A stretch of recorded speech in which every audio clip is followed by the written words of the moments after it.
This is Aaron Edwards, Santos Springs, February 6, 2026. Welcome to this week's edition of the Friday Field Report South America.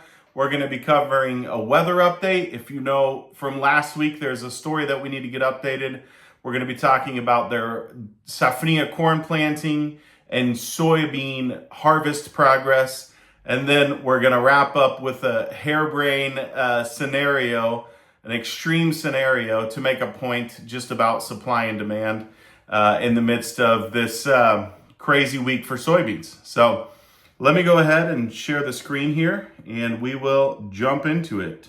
All right. The first thing that we want to look at is weather. If you remember from last week, and let me grab the marker here so I can mark it up. We were focused on the southern part of South America because that is where there has been dryness. So we're talking about southern Brazil, Paraguay, Uruguay, Argentina.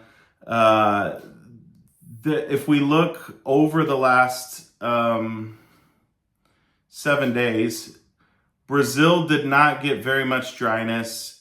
Parts of Argentina did, southern Paraguay, most of Uruguay. So there is a dry spot. But I just think it's noteworthy that even though there will be images very likely of bad fields, bad losses, in terms of percentage, it's pretty small if you're looking at total South American output. So I'm not downplaying hardships of farmers in those regions. It's very hard if you happen to be in a dry spot. But if you look at the total, this region, the area under concern was about this big, which was pretty significant. And, this is about a quarter of Brazil's production would be here. Most of Paraguay's production is here. This is a significant portion of Argentina. So it was a bigger concern. And then much of that region got rains, even if it's not much, half an inch, it helps. So the area that did not get any moisture got a lot smaller. That's one thing. And then that brings us to our next point, which is the next one is forecasted rains. And there's 2 points that I wanted to make about the forecasted rain. One point, and we'll stick with the red here, is yes, there is a region that doesn't have very much rain. But if you actually look at the areas with no forecasted rain, it's pretty small. And then what we would have to do, which it's a little hard, you'd have to remember side by side, the areas that did not get rain last week and are not forecasted to get rain this week, it's very, very minimal. So from the standpoint of a picture online showing dryness in Argentina or Paraguay or southern Brazil, there can be some shocking images because there have been areas that did not get enough rain and are probably going on about 3 weeks with very limited rain. So for picture paints 1,000 words type of an idea, jaw-dropping, oh my goodness, they're losing their soybean crop. You can get that image because there are regions in southern part of Paraguay and parts of western Argentina and parts of southern Brazil. There are definitely areas right as they're filling pods that did not get enough rain. In terms of total output of South America's crop, I doubt it moves the needle because even if there are some reductions, other areas are having very good yields. So it went from 2 Fridays ago when we talked about it was like there's a weather story boiling. Last Friday it was like there might be something here, to this Friday as we look back on rains and looking forward, it's like unless the forecast changes pretty drastically, it's not likely to get much of a weather story. So it could happen, but it's not looking like there's much of a weather story, which brings us to our next point, which is developmentally, where are these crops at? And a lot of the crop is coming. So let's talk, this image is harvest. So what I want to point out here on harvest is simply that it's basically on pace, right? You have a historic pace for soybeans would be 11.8%. They're 11.4% harvested. But what's happening is flowering is almost over, and a lot of the crop is filling pods, but it's just going filling pods to maturing to harvest is just we're just going to see these harvest numbers grow by 3 weeks from now. About all of Brazil, north to south, is going to be harvesting, and by March, absolutely, it's going to be a lot of the work's going to be done. So we're just coming into that kind of that rising high point of harvest. So is there weather risk? Could there be weather risk? Yes. But the one story that was kind of baking last week on a weather scare is, I mean, the volume was turned down on that with what actually happened from a weather standpoint. What can still have a weather scare, or a pretty significant one, is double crop corn. And the first story that we want to talk about there is delayed planting. So historically, they would expect in Brazil that 14% of double crop corn should be planted as of basically, end of January, beginning of this week. They started off the week with 12%, so it's lagging 2 percentage points behind historic averages. And also, just point out the obvious, it is the season for double crop corn planting. So just for you to understand from a weather standpoint, the rainy season in certain regions of Brazil is barely long enough to plant an early variety soybean, harvest it, plant corn, and then you have to basically get corn through pollination. That last rain, the cutoff of the rainy season, you want to make sure that you got the rainy season ends after you've got corn through pollination. And in a nutshell, that's the cycle. How does double crop? Short season soybean, which is a tropical climate, so their short season beans are pretty quick. Short season bean plus pollination, that's your window. Pollination on corn, that's the window that you want to have rains through. So they're a little bit behind pace, which isn't a huge story, but it could be a story. And then you have acreage that could change, especially if they continue behind pace. You get to those later fields and you're like, the chances of me planting this and being able to get this through pollination get slim. So it's different. The dates are different in different regions, but you can have reduced acreage because they just couldn't, operationally we were off by a week or two, and I'm not going to risk it anymore. That can't happen. So we could have acreage changes, or we can have yield changes from a weather scare if depending on what happens. So there could very much still be a weather story for South American corn. Currently, South American corn, Brazil corn, is just absolutely in the dumps. It's not great here in the U.S. either. So I'm not, corn is pressured all over the place. But that's where they're at on the corn. Now, let's go to this next one. And this, you'll recognize this if you use ChatGPT. I want to explain this thought process to you because the idea is to kind of make a point, or to just it's a thought exercise that I thought would be fun to go through. Not simulating this as a suggestion, not simulating this as again,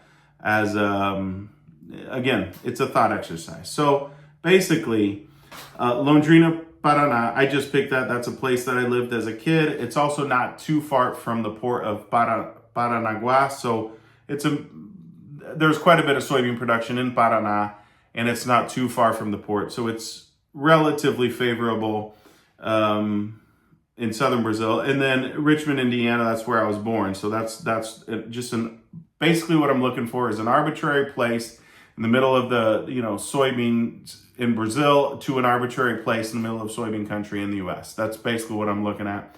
And how much would it cost to get soybeans from Brazil to the Midwest? Because at some point in time, if that spread is big enough, you'll just bring soybeans north or take soybeans south. At some point in time, that happens. Now, pragmatically, like I said, this is harebrained, right? I'm not suggesting that this would happen. I'm not saying it would happen. But back in those real good years, those bullish years, we did have some places on the East Coast importing soybeans from Brazil. I mean, it was a headline that broke. So it's not impossible. I'm saying, I mean, they wouldn't take it to the Midwest, right? But probably. But the U.S. has imported soybeans from Brazil. It can happen. It's rare, extreme bullish things. But I just asked ChatGPT, how much would it cost in freight to take soybeans from middle of soybean field in Brazil to compete with the local cash market in the middle of, if you don't know, Richmond, Indiana, it's just right east central Indiana, close to the Ohio border. I mean, it's just middle of between Indiana and Ohio, right in the middle of the state. So, and basically, the estimate is between 1.8 and 3.1 dollars per bushel. And you're like, wow, that's a really big number. If I had $3 over basis, I wouldn't be complaining about soybean prices. There's no way that's going to happen. So yes, it is out there, right? But why is this an interesting thought exercise, in my opinion? Because when it's all said and done, it is a global market and supply and demand matters. So let's just take 2 steps back. Assuming China does buy 8 million metric tons from the U.S., and that is of old crop, on paper, basically, that would leave us with very tight carryouts in the U.S.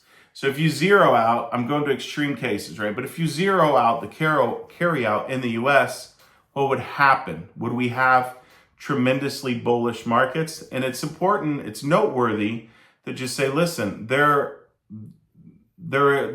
global balance sheets on soybeans aren't necessarily getting tighter, but we are getting tighter balance sheets in the U.S. So what does that mean? If the balance sheet in the U.S. is tight, but the balance sheet globally isn't that tight, what does that mean for markets, for supply and demand? And so that's the idea. Well, at an extreme case, if the U.S. balance sheet's tight, but the global balance sheet isn't, could you import soybeans from South America into the U.S.? And at the extreme, we know that has happened, right? When we had those real strong bullish years. Now, that's the idea behind this. And so let's just look, if you want to think about it in a real pragmatic way, the basis, so the difference in basis, so at this number, let's see, here we go. US, the basis difference basically has to be that. So if we want to just say, for the sake of a thought exercise, if the basis difference is 250, then all of a sudden it's like, wow, that is potentially feasible, right? Or maybe it has to go to 3. But at some point in time, if the difference in basis is that big, you could potentially say, well, then just bring soybeans here. That's not exactly how the market works. The market basically looks at export competitiveness. So how competitive is it at, say, the Chinese destination between logistics from Brazil and the US? But just for the sake of an extreme example and a thought exercise. So what I did was actually if we trace back, this is the basis in Randolph County, where Richmond is. This is the basis in Richmond. So you can't see it here, but it's basically minus 9 cents. So keep that number in mind. And now let's go look at the basis at the Brazilian market. And I'll probably have to zoom in on this. Let me see if I can zoom in. It's minus 29. So currently, that difference in basis is 29. We got to get a better color. Let's get yellow. It's 29 cents minus 9 cents. So the basis difference, or negative 29, anyhow, the basis difference is 20 cents. Not anywhere close, right? Not anywhere close to doing that. But here's what I wanted to point out. You say, well, there's no way that the US basis is going up $2. Okay, and that's fine. Just in this chart, there's some data issues, so don't discard those. But if we zoom in at this minus 200, that's $2 under. This is $3 under. So is it possible right around harvest in 2024, you did have a negative $2 basis in Brazil. And if you go back to harvest 2023, they had a negative $3 basis in Brazil. So it is possible. Now, harvest in 2025, that dip was about $1 negative.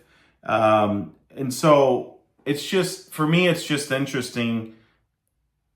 At 20 cents difference, it's just it makes no sense. But just being aware that there is a lot there.